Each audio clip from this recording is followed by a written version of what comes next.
பெண்களுக்கு மாதவிடாய் ஒழுங்க வரல, பிசிஓடி, ஃபைப்ராய்டு கட்டி, எண்டோமெட்ரிசிஸ்ட்டு, ரத்தத்தில் ஹார்மோன் பாதிப்பு, டிஎஸ்கேச்சி, T3 T4 ரத்தத்தில் ஹார்மோன் பாதிப்பு, எஃப்எஸ்கேச்சி, புரலாக்டின், ஹார்மோன் டிஸ்டர்பன்சஸ் எல்லாமே இருக்குது. இதே மாதிரி ஆண்களுக்கும் விதையில் நீர்க்கட்டி, விதைகள் சுருங்கி இருக்குது, விதையில் வெரிகோசில் இருக்குது, விதைகளில் ஹைட்ரோசில் இருக்குது, விதைகளில் வீக்கம், விதைகளில் எபிடமல் சிஸ்ட்டு, விதைகளில் வெரிகோசில், உயிரணுக்கள் தண்ணியாக இருக்குது. காரணம் என்ன? Bilateral small volume testis, bilateral epididymal cyst, bilateral ஹைட்ரோசில்.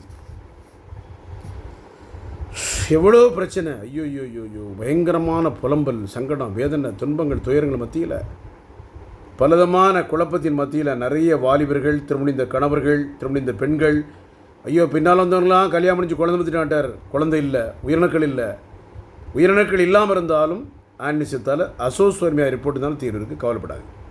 இது மாதிரி பெண்களுக்கு கர்ப்பப்பை கோளாறுகள், இரத்தத்தில் ஹார்மோன் பாதிப்புகள், ஆண்களுக்கு இரத்தத்தில் ஹார்மோன் பாதிப்புகள், மூட்டு வலி, முதுகு வலி, கழுத்து வலி, தலைவலி, வயிற்று வலி, நெஞ்செரிச்சல், மலச்சிக்கல், சோரியாசிஸ், எக்ஸிமா, தோல் நோய்கள், மூல நோய்கள் எல்லாத்தையும் தீர்வு இருக்குது, கவலையே பட வேண்டாம்.